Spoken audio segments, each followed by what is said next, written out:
A'udzubillahi minasyaitonirrajim. Bismillahirrahmanirrahim.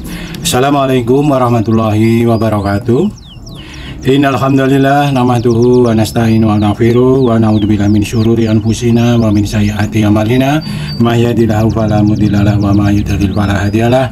Asyhadu an la ilaha illallah wahdahu la syarika lahu wa asyhadu anna Muhammadan abduhu wa rasuluh. Allahumma sholli ala Muhammad wa ala ali Muhammad kama sholaita ala Ibrahim wa ala ali Ibrahim wa barik ala Muhammad wa ala ali Muhammad kama barakta ala Ibrahim wa ala ali Ibrahim fil alamina inna hamidum Majid. Bapak Ibu sekalian yang dirahmati Allah, alhamdulillah pada pagi hari ini kita selalu diberikan nikmat kesehatan yang tiada tara dari Allah Subhanahu wa taala, nikmat hidayah keislaman yang selalu dilimpahkan dan dicurahkan di hati kita sehingga kita selalu bersemangat dalam menghadiri majelis taklim ini dalam rangka meningkatkan ketaatan kita kepada Allah Subhanahu wa taala. Marilah kita tingkatkan kesyukuran kita kepada Allah Subhanahu wa taala dan kita tingkatkan amal-amal dalam menjalankan syariat kepada Allah Subhanahu wa taala.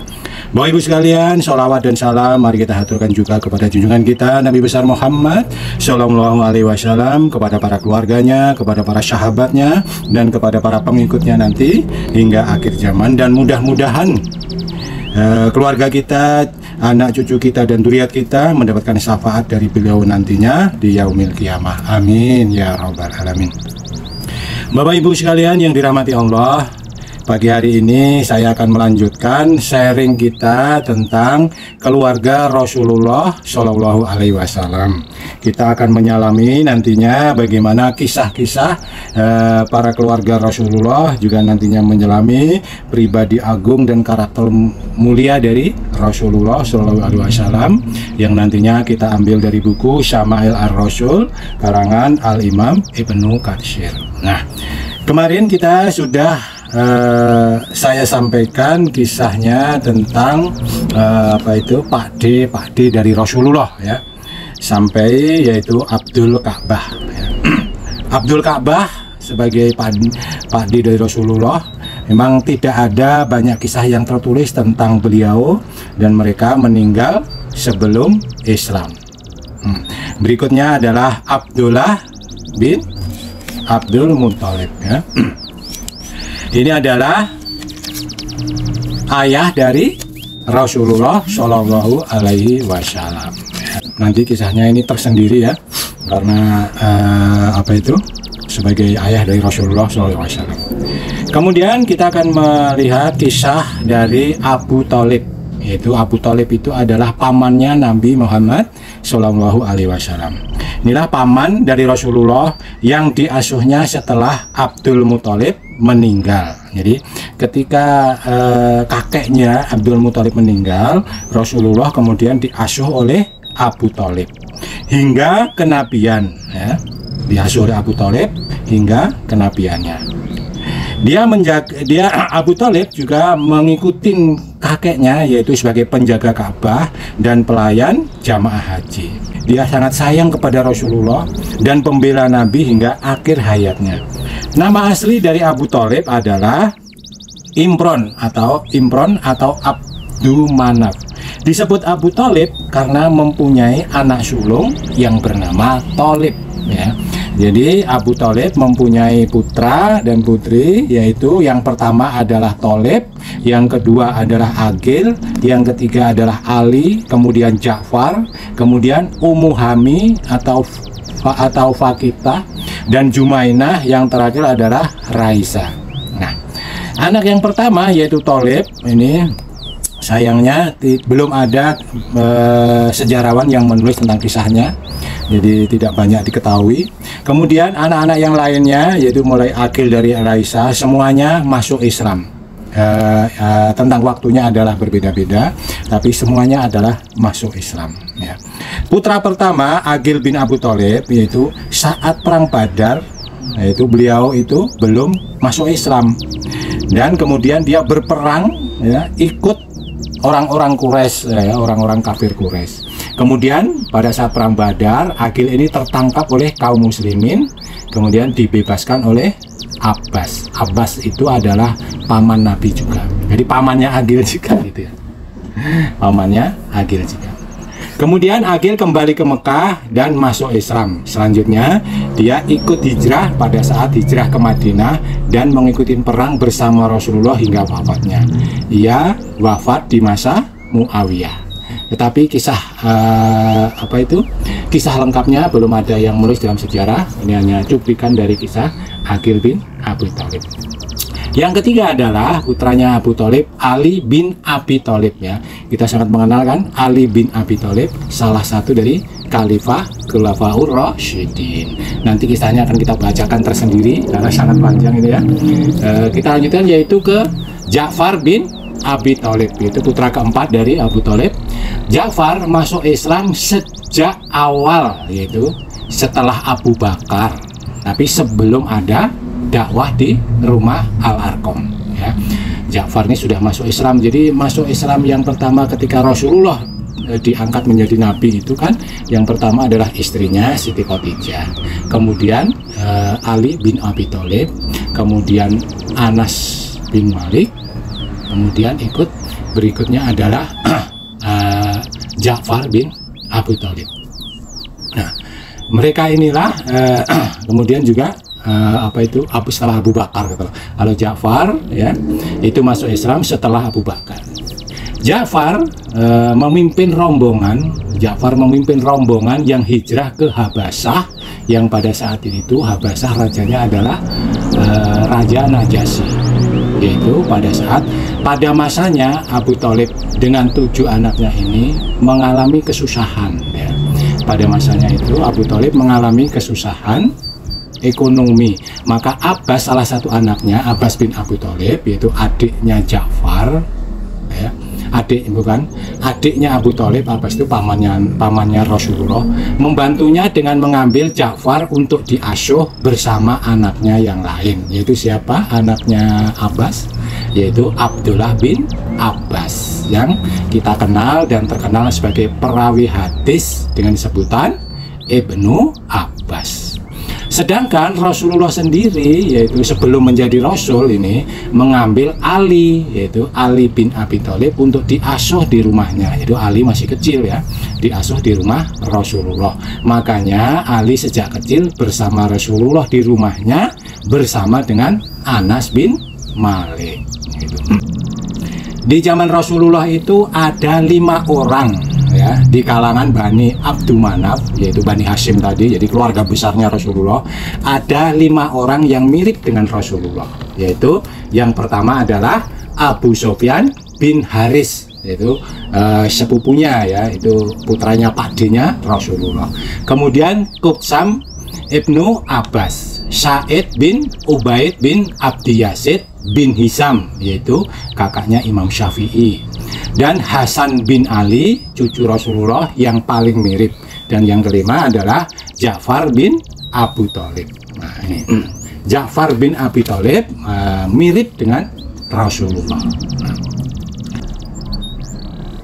pada tahun ke-7 Hijriah, ia dan rombongan kembali ke Mekah dan terus ke Madinah.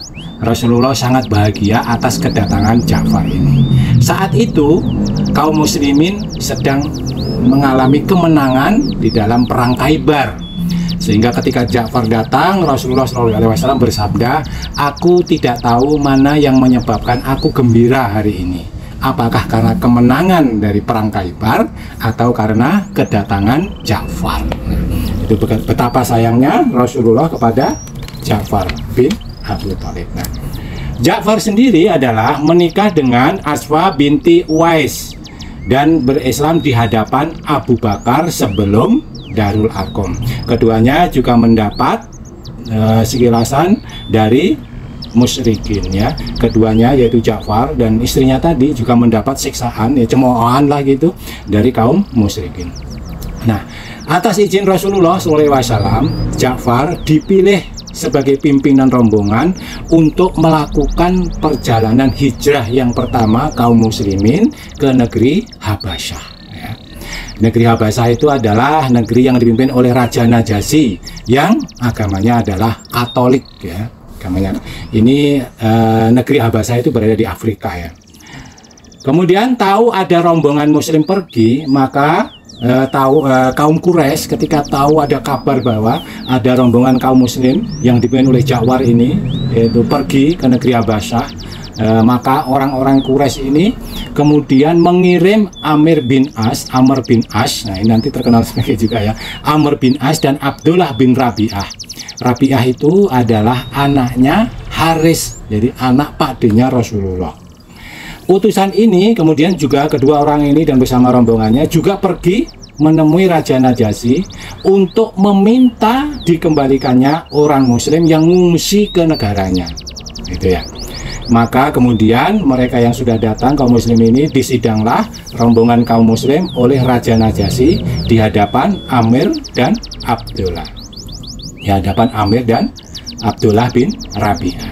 Disinilah Bapak Ibu sekalian kecerdasan Ja'far sebagai pemimpin dan dalam berdiplomasi sangat teruji dalam perdebatan dan tanya jawab dengan Raja Najasyi dan Amr bin As.